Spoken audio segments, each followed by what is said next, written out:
S இப்போ நம்ம பார்க்க போகிறது 350 essay 315 identifying and assessing risk of material misstatement by understanding entity and its environmental and internal control. இது வந்து ரொம்ப simple. Identifying and assessing risk of material misstatement by understanding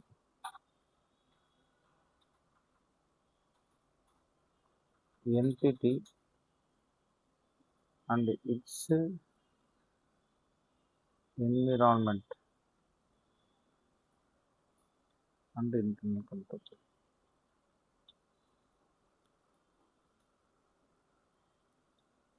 So IAR, identifying and assessing risk of material misstatement by understanding entity and its environmental and internal control. So இப்போ assessment of risk of material misstatement at financial level அப்படின்றாங்க. risk that relates pervasively to the financial statement as whole. Simple meaning, these are risks affecting the entire financial statement, not just one account. அப்போ என்ன சொல்கிறாங்க, assessment of risk of material statement at financial லெவல்னா pervasively to the financial statement. Risk that related pervasively to the financial statement as whole. Pervasively அப்படிங்கும்போது not a particular one thing, it not a particular one thing, it affects the whole thing. Because of deficiency in internal control, weak control environment, employees are incompetent, management lacks integrity, accounting records are unreliable. So these are all the weakness points for affecting the financial statements. Why?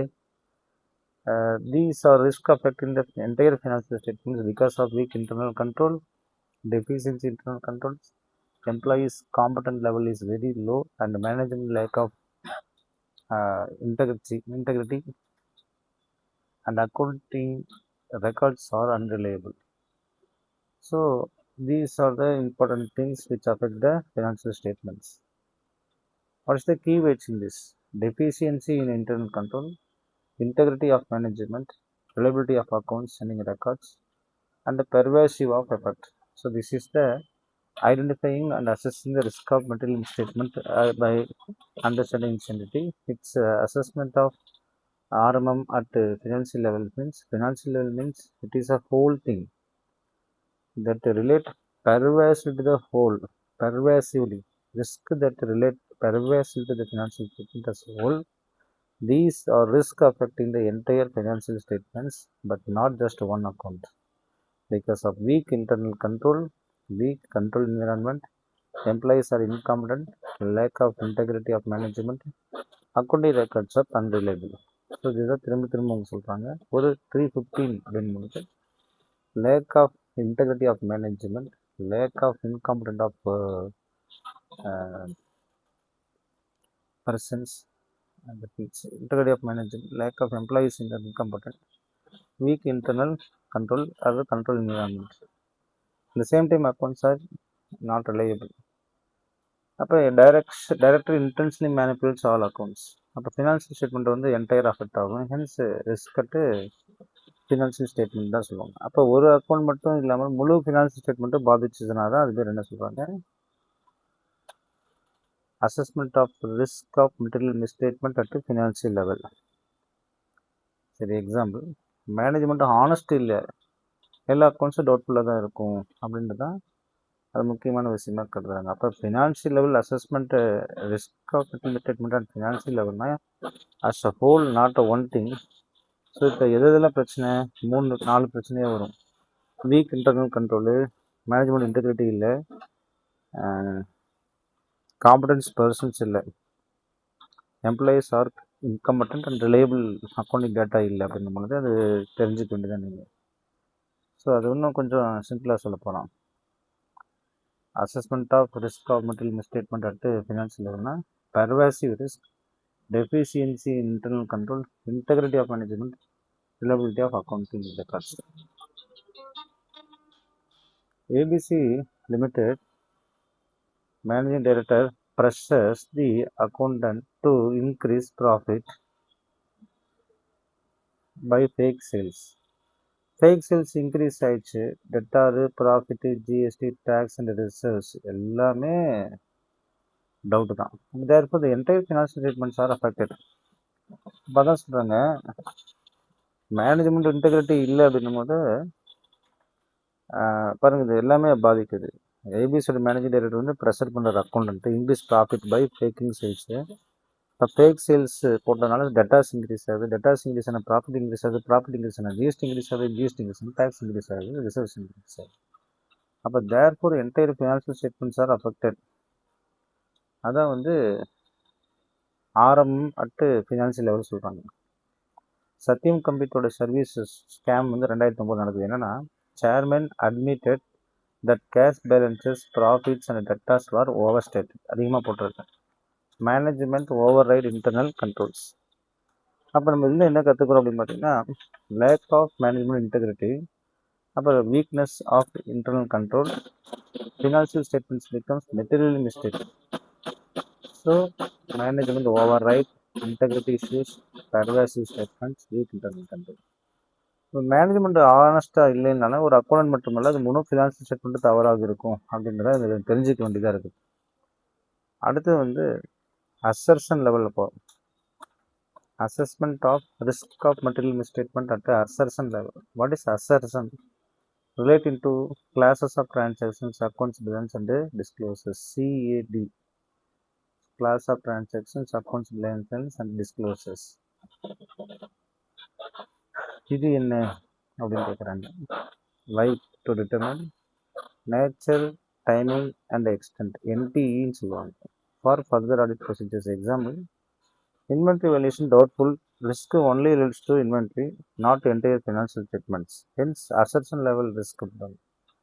Financial level risk அப்படின்றது வந்து பார்த்தீங்கன்னா, இது whole thing.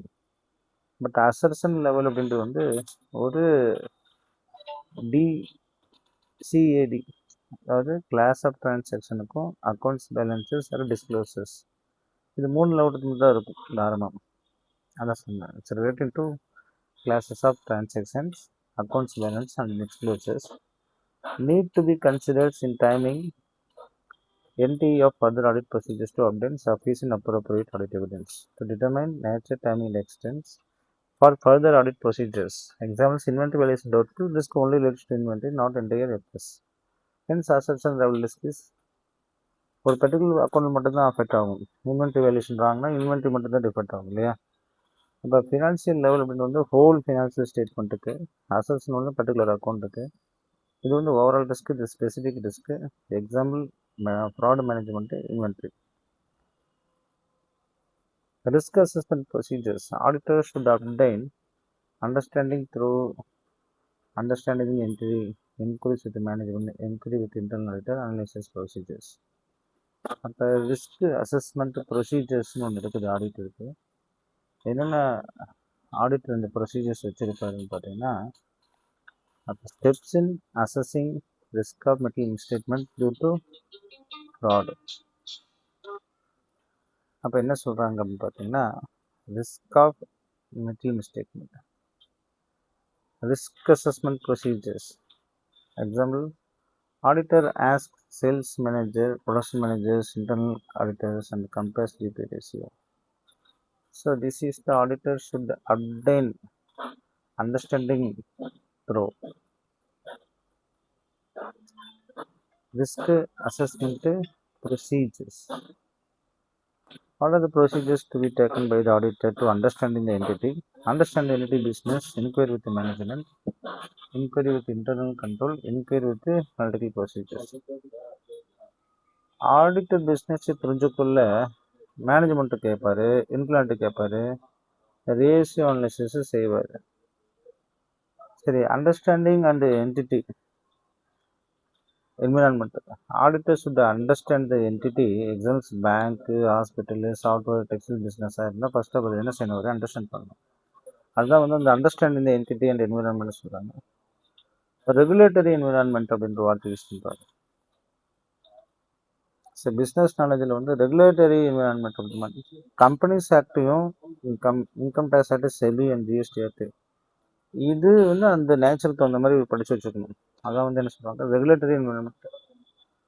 External factors அப்படின்றாங்க. External ஃபேக்டர்ஸ்னா என்ன? Economic condition, competition, inflation, interest rate, இதையும் தெரிஞ்சு வச்சுக்கணும்.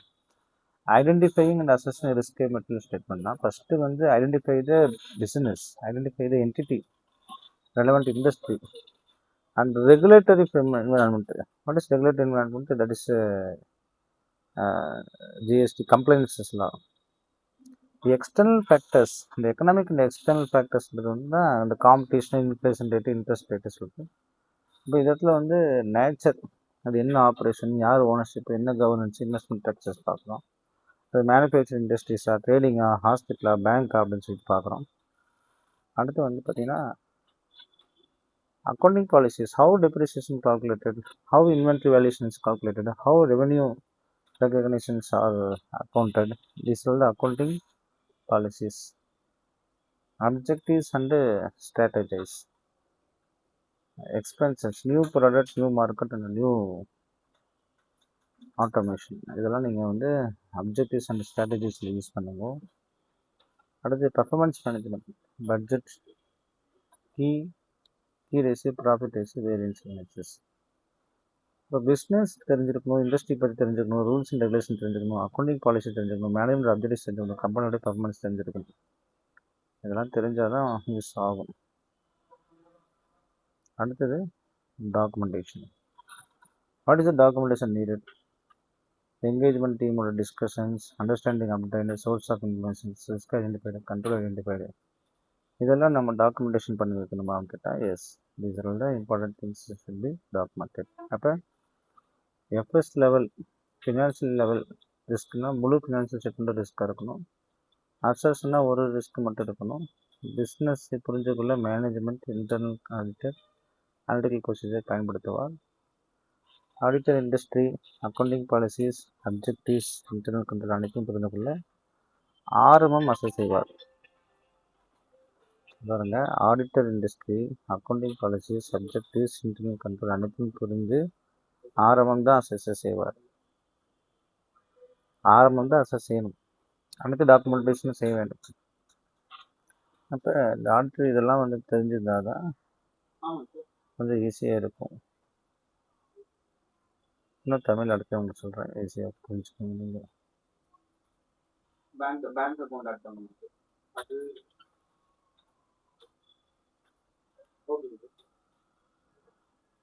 அது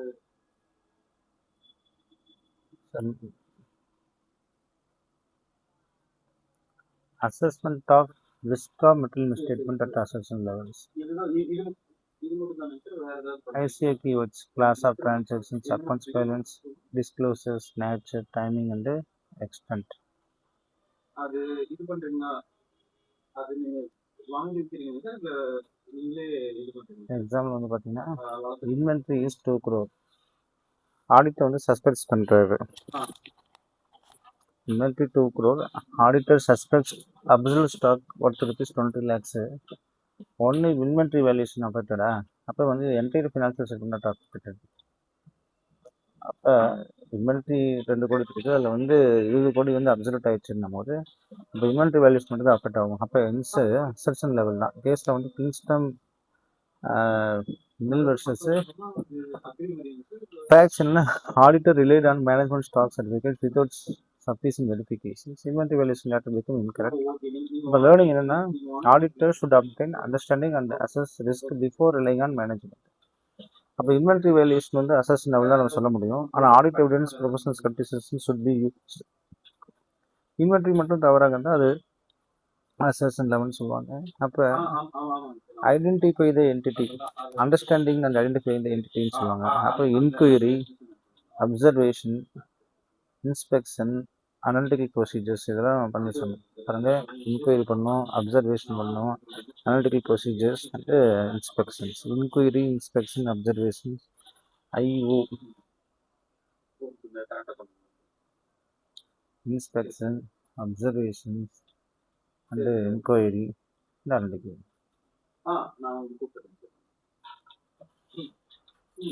Audit, auditor வந்து audits textile company. He has production managers, purchase managers, internal auditor.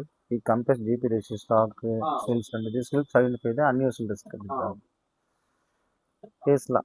Nickerson and Robinson Corporation வந்து inventory and receivables were outstated due to fraud. Auditor failed to verify inventory physically, so auditor should understand business and perform proper audit procedures. So inventory valuation, receivable conservations, understanding business, audit evidence, everything is there. So integrity of management.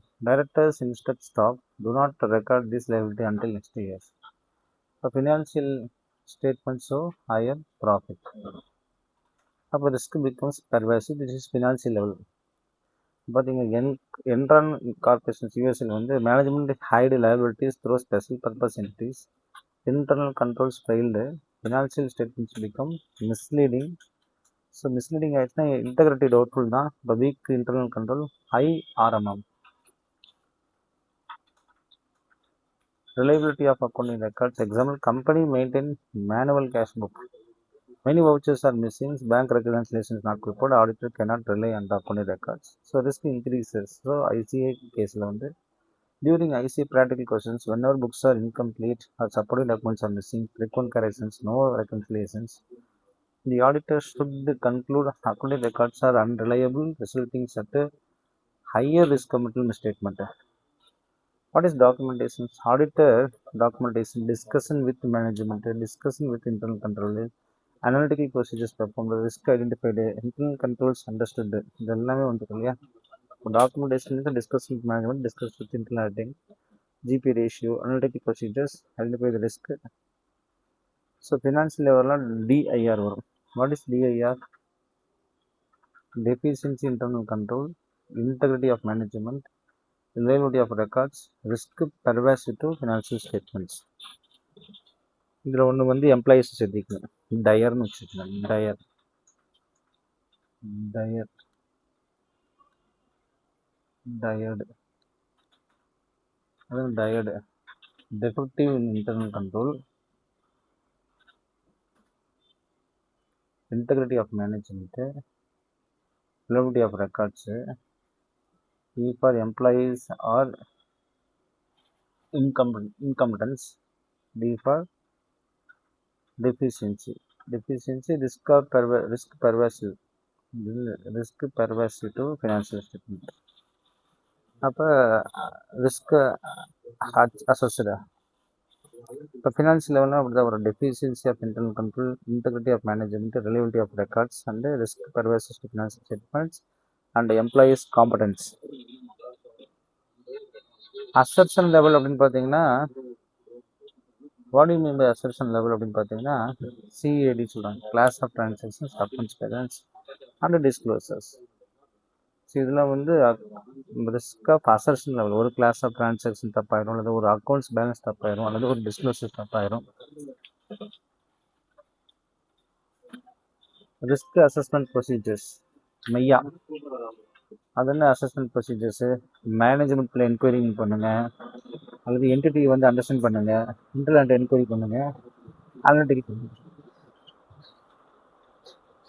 இதெல்லாம் நீங்கள் பண்ணீங்க அப்படின்னா these examples are commonly accepted in ICA final answers because they are directly relevant to SC 315 and help you to connect the standard with practical audit situations. The exams were the scams, McKinsey scams, Robinson, Stinson, Cotton, and Smithly along with ICA keywords for better presentations. 2-3 lines போடுங்க. இதெல்லாம் வந்து புரிஞ்சுக்கிறதுக்காக சொல்லுங்கள். இதெல்லாம் நல்ல mark note கொடுக்கும். Thank you.